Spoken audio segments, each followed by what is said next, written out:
Ang panahon natin ay kongresista, kinatawan ng 2nd District ng Pangasinan, si Congressman Mark Coangco. Mr. Congressman, welcome back at magandang umaga ho sa iyo. Good morning, Cesar. Magandang umaga sa lahat po ng panauhin. Alright. Siguro, ang magsisimula muna ako bago doon sa atomic energy, nuclear energy law natin. Ilan ho ba ang demand sa Pilipinas? Yung peak demand, megawatts? More on total generating capacity ang aking kabisado. No? So, I'm not as up to date as the DOE, pero ang number na ginagamit ko is 22,000 megawatts. Ang lahat-lahat na ng pinagsama-samang kuryente sa Pilipinas, geothermal, solar, wind, coal, gas at diesel. So yun po ang hydro. Sama-sama na po yun, we are talking about 22,000 megawatts. 65% po nun ay imported na coal. Galing pong Indonesia. At 10% po noon ay galing po sa ating malampaya. Ang malampaya po ay mabilis nang nauubos. Kaya kung lalaki po ang pangangailangan ng kuryente sa Pilipinas, kung gas ang pinag-uusapan dahil bawal na ang coal, magiging imported na LNG po yan. Kaya ang gobyerno po ay kumilos na at nagsitayo na ng mga LNG receiving terminals. At marami na ring namuhunan na magtayo ng LNG power plants. Okay. So, 60 to 65% coal, 10% ay... So 75% po, fossil fuels. Fossil fuels. Renewable energy, yung geothermal, hydro, solar, and wind. Ang pinakamalaki pong renewable energies are hydro and geothermal. Yung wind and solar po ay nasa 1% lang. 1% lang. Yeah. Alright. Okay. Wala tayong oil. Wala po tayong substantial oil. Wala tayong oil ng katulad sa Amerika. Siguro may mga katas na lumalabas sa malampaya pero kokonti lang po. Kokonti. So ngayong nagyera ngayon sa Iran, nabubuksan uli ang diskusyon. Yes. Kasi sapagkat, again, another context, dumarami ang panawagan sa buong mundo at maraming mga batas na, international agreements, na dapat nababawasan at palayo na tayo dapat sa coal. Yes. Dahil sa source global warming and global climate warming. Change. No? Pero kung ako ang magdidesisyon, hindi naman tayo ang may kasalanan ng global warming and climate change, payagan muna ang coal. Sa atin? Yeah, kasi paano po yun? Talagang kulang tayo ng kuryente at mahal ang kuryente rito. So kapag ka ini-introduce yung idea, reintroduce ang idea na dapat magkaroon tayo ng nuclear power plant, ang original understanding ko ay para yung 65% ng coal ay dapat i-replace ng nuclear power. Well, ang pinag-uusapan po natin ngayon ay ang paglaki ng ating pangangailangan. Ang sabi po ni NEDA, dating NEDA, ngayon Department of Development, dodoble ang ating pangangailangan ng kuryente by 2040. So we're only talking of 14 years from now, no? And maaring magtriple ang ating pangangailangan. So pwede po tayong magsagawa ng 17,000 megawatts ng nuclear kasi yan po ang katumbas ng 65%, 75% fossil fuel, na hindi natin ginagalaw yung existing fossil fuels. In other words, incremental growth pwede po maging nuclear. Meron pong malaking barya na matitira para sa wind, solar at kung ano-ano pang renewable. Ngayon, kung triple ang paglaki po natin, pwede pong maging 32,000 megawatts ng nuclear additional capacity, tamang-tama lang po yun. So between 16,000 to 32,000 megawatts na nuclear ang aking tinutulak na maging aspiration ng Pilipinas sa nuclear. In other words, kung tama ho ang aking pagkakaunawa, itong ating batas na papunta roon sa development and operation. Itong bagong batas. Itong Republic Act 12305. It's not about to replace coal. Well, not existing coal. Existing coal. Wala po dun yun, yung mga targets po na yan. Yan po ay nasa isang House Bill, 08567, yung Nuclear Integration Bill. Yan po ay na-file na, nabasa na on first reading, pero hindi pa po natalakay ng committee. Wala pa ring counterpart yan sa Senado. Ang meron pong naipasa na sa committee ay yung House Bill 375, the Nuclear Liability Law. Right. Kong Mark, iwanan ko uli ang nuclear. Balik ako doon sa original question ko. Yeah. Electricity generation mix 75% fossil fuel. Yeah. Ito yung coal and natural gas. Yes. At yung renewable about 25 to 30%. Yes. Okay. Pero yung pag sinasabi kasing renewable, nako-confuse po ang tao. Kasi ang traditional renewable is hydro. Tsaka geothermal. Tapos dadagdagan yung na natin wind ngayon. and solar, nasa mga 1 to 2% lang. So ang liit po niyan. Okay. So it's basically hydro and geothermal. Yes. Okay, all right. Sige. So, anong chance nito? Nakikita ho ba bilang chairman ng Committee on Energy, Nuclear energy. Hindi energy. Anong chance na itong geothermal, yung hydro, say in the next 14 years ay mag-i-improve? Pangalawang tanong, anong chance natin? Nakikita ho ba ninyo based on regulations, based on policy, based on industry practice and trends, nakikita nyo ba na yung renewable, in this case kasama na yung solar and wind, mag-i-improve in the next 14 years? I asked those two questions because papasok ako doon sa gaano ka-relevant ang nuclear or atomic energy. Alright. Kanya-kanyang paniwala po yan, Cesar. Hanggang sa kakayahan ng ating resources, pwedeng lumaki pa ang geothermal at hydro. Naghahanap po yan ng site ng dam at naghahanap po yan ng site ng geothermal fields. So, na i-develop. So, hanggang sa kakayahan ng ating natural resources, posible po ang hydro at geothermal ay lumaki pa ng konti. Pero wala tayong nakikitang foreseeable future, no?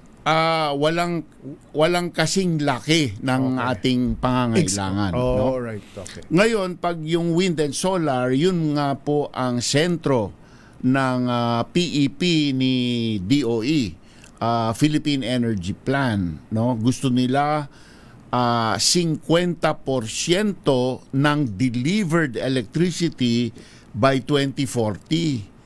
For me, imposible po yun. No? Mari pang pumayag ako na 50% nominal capacity. Ano po ang pagkakaiba nun? Ang solar po, ang capacity factor, 15%. Ibig sabihin, pag sinabi mong 100 megawatts, no? Totoo 'yon 15% of the time kasi 'di ba? It's not 100% all the time. No.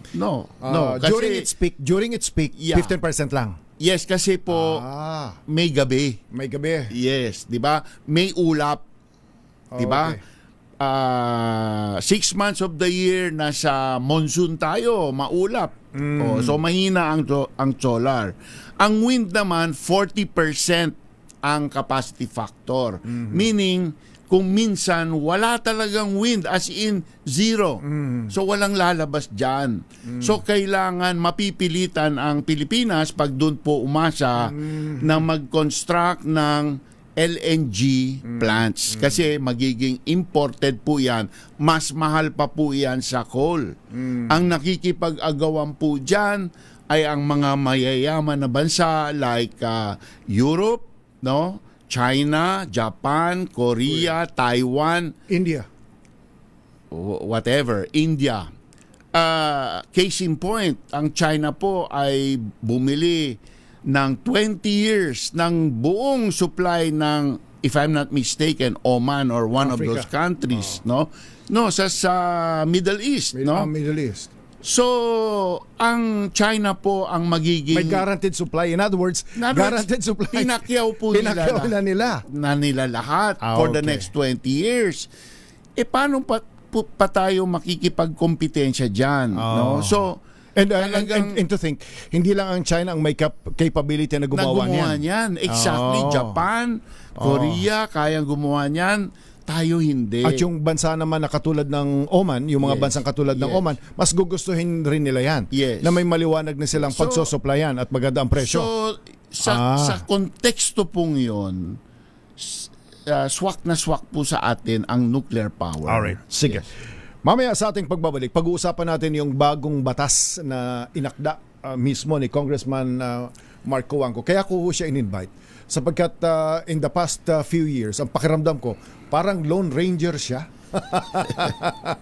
Sa executive department, bihira niyong makita na may nagsasalita, nag-a-advocate dito dahil nandun pa yung myth sa academic community, sa civil society, business, including media, na mayroon pa rin, nandoon pa rin yung myth, kung tawagin, understanding dito. Mamaya, subukan natin na mag-attempt po tayo na itong mga myth na ito ay ibangga natin sa aktual na sitwasyon batay doon sa information na ibibigay sa atin ni Congressman Mark Cojuangco. Balik tayo sa ating palatuntunan special on Saturday at ang ating special na panawin sa umagang ito ay si Congressman Mark Cojuangco ng 2nd District ng Pangasinan. Ang pinag-uusapan natin may kinalaman sa atomic energy or nuclear energy as a source of electricity sa ating bansa. Kanina, pwede ba ako magdagdag lang? Yeah, go ahead. Yeah. Kanina sinabi ko swak na swak ang nuclear sa atin, ano? Okay. Ang dahilan po niyan is because napakamura ng importasyon ng nuclear fuel kumpara sa fossil fuel. Okay. Dahil sa energy density. Example, no? Sa bawat 1,000 megawatt, kung fossil fuel po yan, gagastos tayo every year ng around $400 million in importing coal or gas. Pero kung nuclear, $20 million lang. So 20 times cheaper.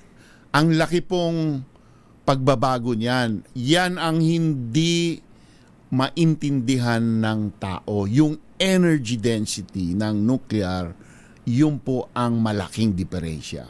Alright. Mamaya, I'll be asking some technical like reactors, Yes. Et cetera. Pero bigyan niyo muna kami ng situation sa buong mundo. Yeah. Bago ko pag-usapan natin yung batas, bakit ninyo inakda? Sa buong mundo, ilan ang gumagamit Meron po tayong 440 o 450 nuclear power plants na umaandar sa mundo. Ang pinakamalaking growth ng nuclear is nasa China ngayon. 30 ang under construction. 30. Yes. Pag sinabi nating 30, as in- plant na yan. Hindi, under construction. Under construction. O, Kaya nga. ginagawa. Okay. Right? 30 reactor. 30 reactor. Yes.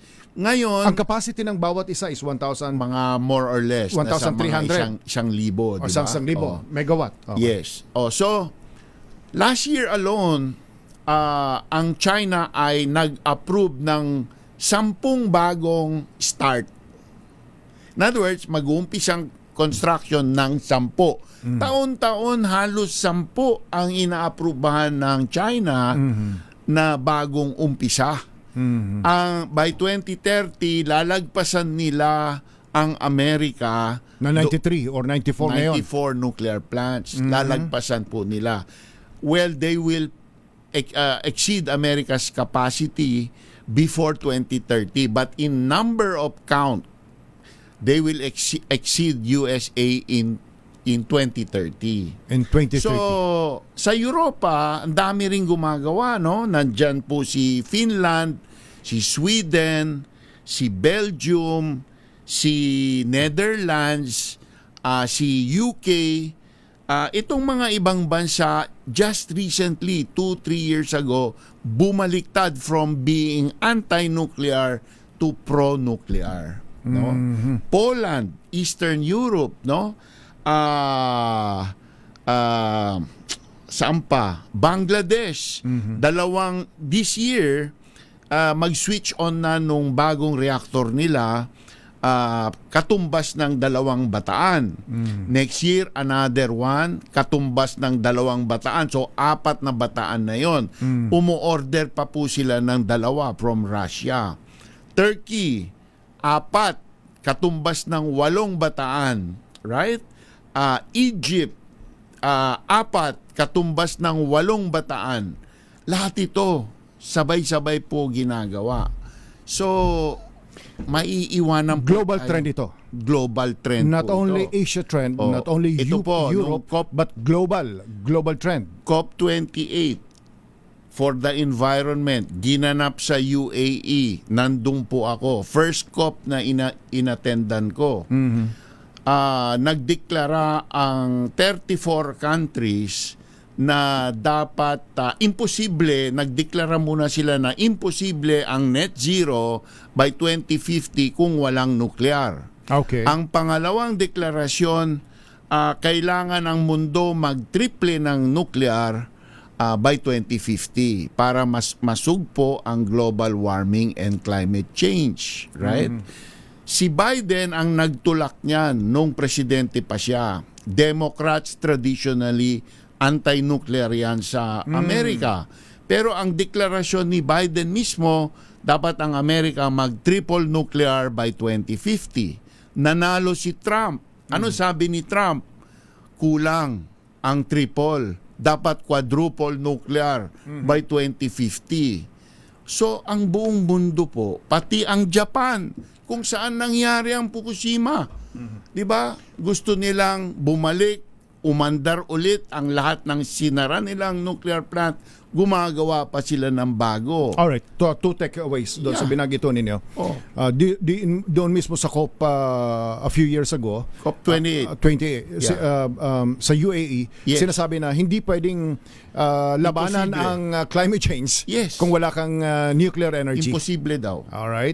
Alright. So maliwanag ko yan. And nakita na natin yung trend yan based doon sa binanggito ninyo.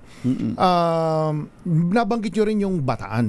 Ano ang status ng Bataan ngayon at kumusta yung mga kakambal ng Bataan ngayon? Okay, ang Bataan nuclear plant. Okay. Ang Bataan po ay napakagandang planta, napakahusay po ng pagka-preserve ng ating Napocor. Dahil sila po ang inatasan ng DOF na mag-maintain po niyan, no? So it's in very good shape.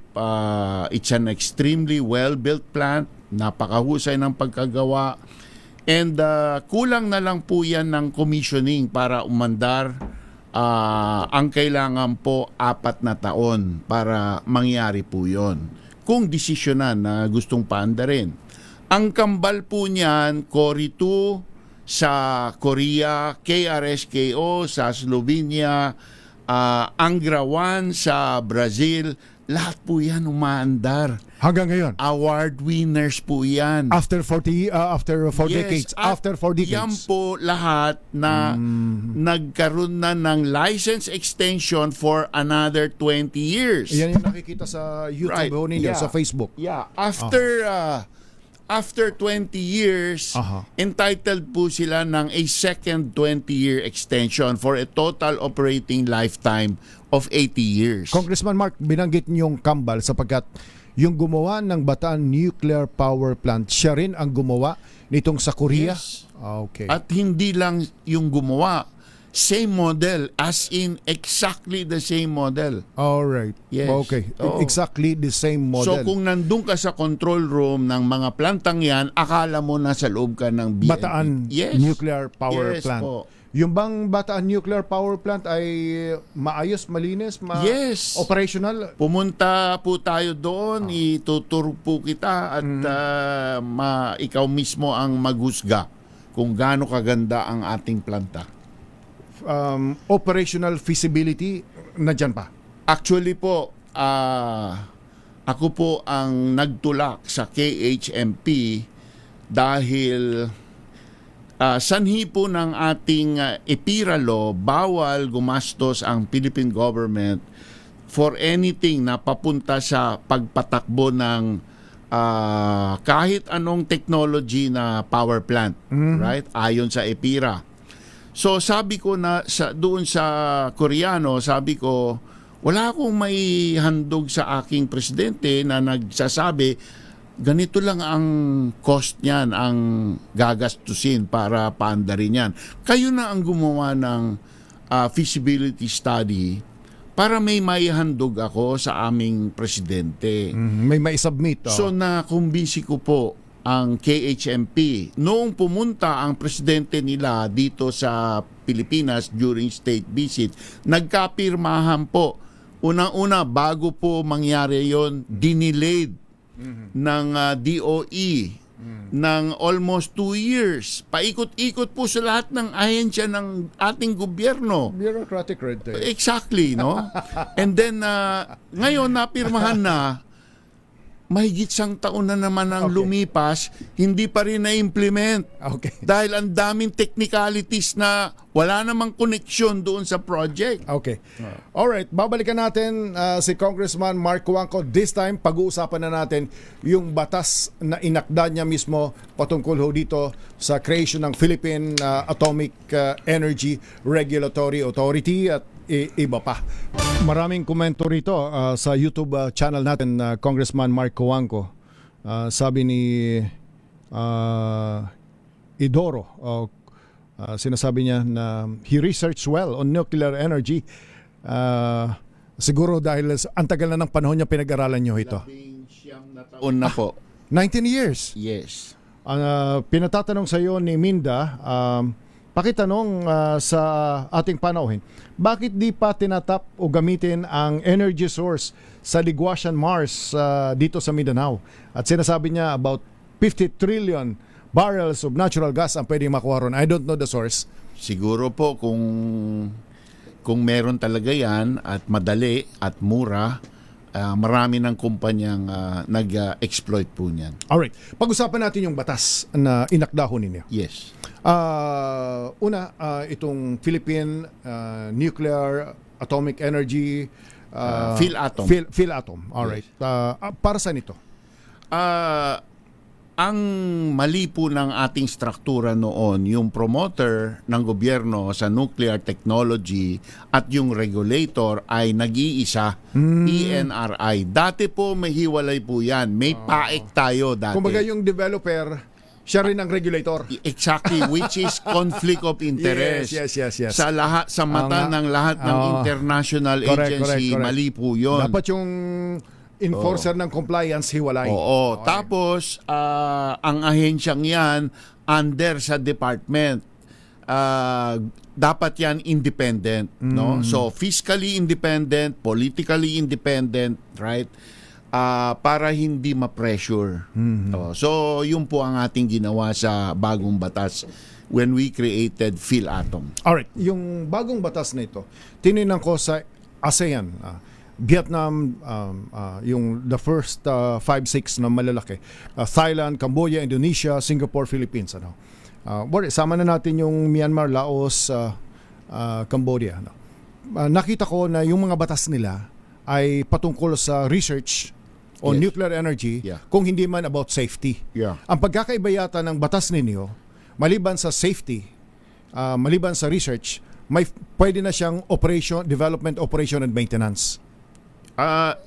In other words, kasama na yung Pwede siya mag-regulate. Pwede siya mag-regulate. Yes. Aha. So, all of these companies, eventually, kung magtatayo sila ng mga nuclear plant nila, they will need an independent regulator. Required po yan ng IAEA. Bakit ang taong bayan, ang mga Pilipino, ay dapat maging komportable sa batas na ito? Kasi, vis-a-vis yeah. Nung Bataan Nuclear Power Plant, Yes. yung proposal na buhayin ito, at sa pag-create pa ng ibang nuclear power plants. Kasi po, ang ginagawa nitong batas is not to reinvent the wheel. Mhm. In other words, magre-regulate po ang ating regulator ayon sa regulasyon ng vendor country of origin. Kung saan po nanggaling ang equipment, ang teknolohiya ng planta, kung ano ang sinasabi ng regulator doon sa bansang yon, yun po ang ating i-adapt. In the case of Bataan, we are talking of the USNRC, the gold standard of regulation in the world. Kasi lahat po ng safety halos nag-emanate po from the USNRC. Safety regulation sa buong mundo. Alright. Doon po nag-umpisa. Okay, babalik ako doon sa 20,000, 21,000 or 22,000 megawatts na electricity requirement dito sa ating bansa. Yes. Kung sabihin natin na 65 to 70% Yes. ay fossil fuel Yes. na dapat nating palitan. Doon Yes. muna tayo sa konsepto na dapat palitan. And therefore, mga ilang megawatts ng power plant ang kailangan natin para matupad ito, kung yan ay 600 megawatts o kung yan ay 1,200 megawatts. Well, Isa. 75% of 22,000 is around 17,000. Kaya nasabi ko sa iyo kanina, I'm being conservative. And anyway, mataas ang capacity factor ng nuclear compared sa coal. Kaya 16,000 megawatts sapat na po. Ngayon, 16 megawatts, Yes. that means about 16 reactors. big plants. Big plants. Yes. Kung 600 kung lang. kasing laki po ng Bataan na 600 lang, then we're talking about 22 siguro. Ano ang realistic sa Pilipinas? The 1,200 or Realist- 600? Wala kang mabiling 600 ngayon na PWR, puro 1,000 na, 1,150, unless bumili po kayo ng Canadian na CANDU reactors around 700 megawatts, which is one of the reactors na pwede sa atin sa ngayon. So the global trend Yeah. is 1,000. Yes. All right? Pero parating na rin ang tinatawag na SMR na tigti 300 megawatts. Ito yung mga mini-mini. Yes, pero wala pa po yan. Wala ka po pa pong mabili ngayon. All right. Oo. Okay. Gera ngayon sa Iran. Yes. Babalik ako ulit doon sa Iran, di ba? Yeah. Babalik ako sa Iran, may krisis tayo, nagkakandara pa tayo, Yeah. we are the hardest hit Yes. dahil depende tayo sa oil, kaya nga Yes. ngayon bumabalik tayo sa coal Yes. na dapat pababa na tayo, mini-maintain natin if not to Yes. add more. Alright, pero ang sinasabi, para to create a power plant, a new power plant, it will take 10 to 15 years. Ano ang katotohanan? Hindi naman 15 years. Mga 7 to 8 years. 7 to 8 years. Yes, no. Kung Including lahat na ito, feasibility study, approval sa lahat po, NEDA, lahat. Oo. financial closure, Yes, construction, yes, maintenance. Yes. Basta Pre. klaro ang patakaran ng gobyerno, which House Bill 08567 seeks to do to make it clear. So, The mandate is clear. The market offtake is clear. Pagka ganun po ang nangyari, dire-diretso po yan. So ang ibig sabihin, Mr. Congressman, yung Philippine National Nuclear Energy Safety Act Yes. is not a standalone No, yet. it is just regarding regulation and safety. Okay. Iba yung bill regulating liability, no? Dapat automatic ang ang operator ay liable kung may mangyari. Dapat meron siyang minamandato na meron siyang insurance cover to the tune of minimum of 300 million SDRs. Ngayon, kung member tayo ng CSC na sana i-ratify na ng Senado, that's an additional 150 million SDRs there that other countries will help us with if there's an accident, right? And then we need the Integration Act, which defines what our aspiration should be, what percentage of nuclear should be in the energy mix. Lahat ito, kayo ang principal author. Yes po. What reality check? Ano ang mindset ng House ngayon, the Senate? Pasado na po sa committee both bills. ang 375. Yung 08567 nabasa pa lang on first reading, hindi pa natatalakay sa committee. Pagbalik po namin, pwede na pong talakayin sa committee. Do you have the support of the executive? I don't know po.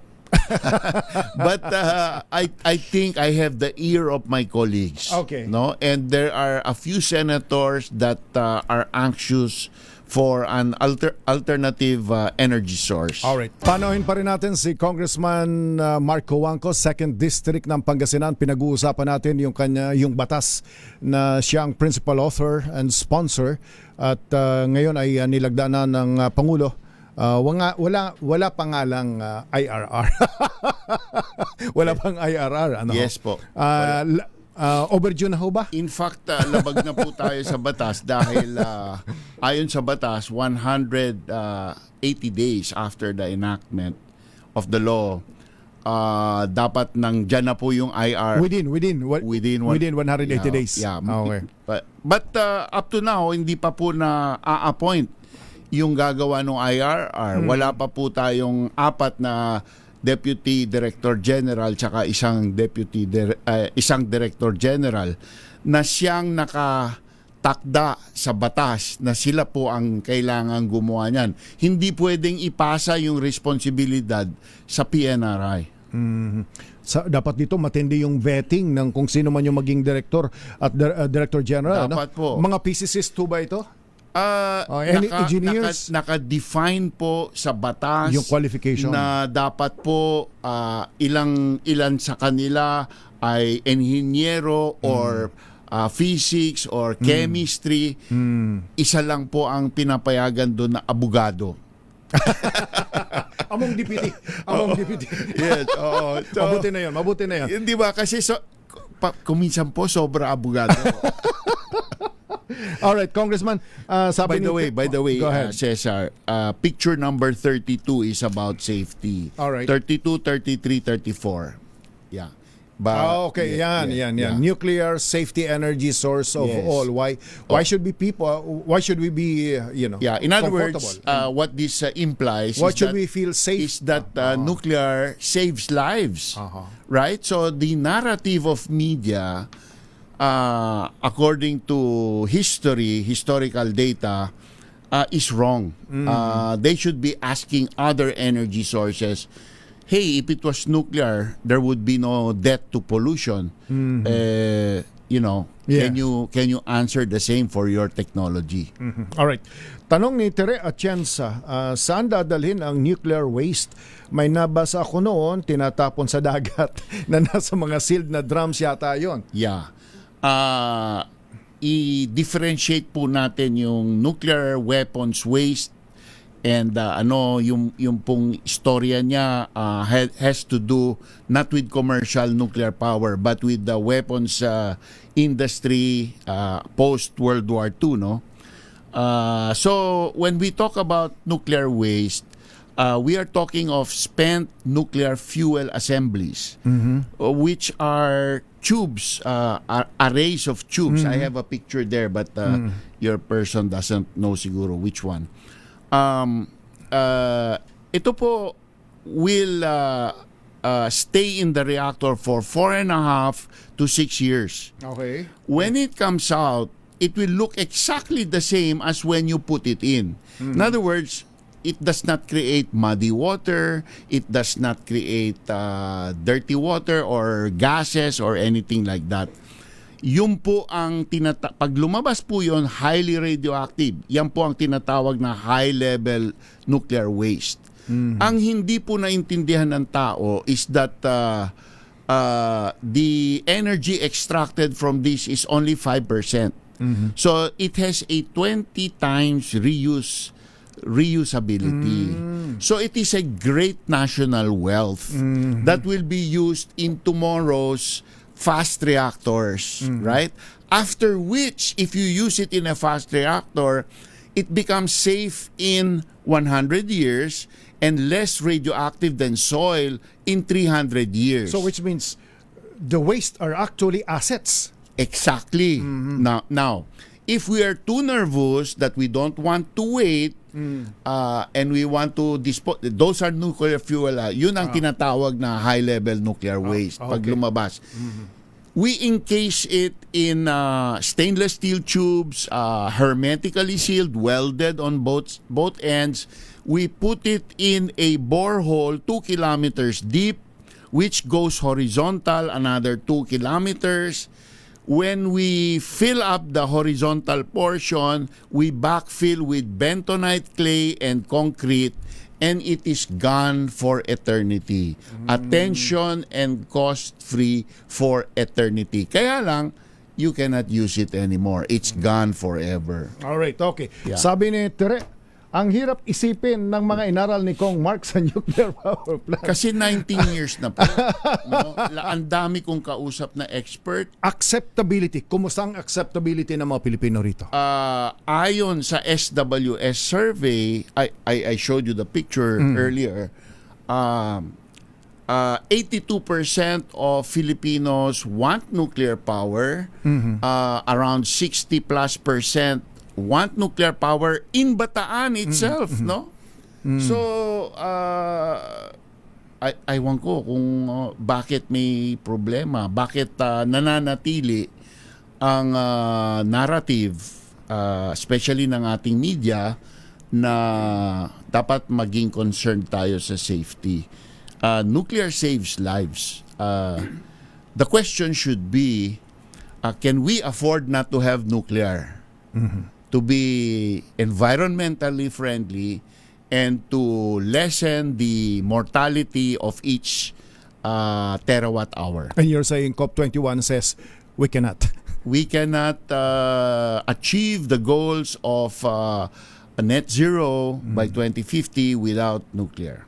That's what COP28 says. All right, Mr. Congressman, in summary siguro nasa inyo ang pagkakataon kausapin na ating mga kababayan. Yes. Ano ang nakikita niyong way forward? Anong nakikita ninyo bakit mas mahalaga ito lalo na sa panahong ito na dapat magkaroon ng national consensus, nagkaroon ng national understanding para magkaroon ng national consensus? Bakit kailangan ito? Yeah, unang-una, maraming salamat Cesar na nabigyan mo po ako ng pagkakataon magpahayag sa ating mga kababayan. Ang politiko po ay sumusunod lang sa kagustuhan ng tao. At kung minsan hindi po nare-realize ng politiko ang kagustuhan ng tao kung hindi maingay ang tao. So dapat po ay yugyugin po natin ang ating gobyerno, sabihin po natin, nabigyan na namin kayo ng sapat na panahon, 40 taon mula noong 1986, na subukan ang lahat ng paraan sa paglikha ng kuryente. Kayo po ay nag-fail, mahal pa rin ang aming kuryente, at hindi kami umuunlad dahil sa kamahalan na yan. So, subukan nyo na ang nuclear dahil yan na lang ang teknolohiya na hindi nyo pa nasubukan. At ayon sa ating konteksto sa Pilipinas, mahirap po tayo sa fossil fuels, hindi katulad ng Vietnam na may sariling coal. Kaya triple na ang kuryente ang dami ng kuryente ng Vietnam kumpara sa Pilipinas na dati nangunguna tayo. So, ay mga politiko, kumilos na kayo, mag-nuclear na tayo. Alright, Mr. Congressman, maraming salamat to sa oras na pinagkaloob ninyo at sana sa mga kababayan natin mayroon tayong mga napulot na aral mula kay Congressman Marco Wangco mula sa 2nd District ng Pangasinan.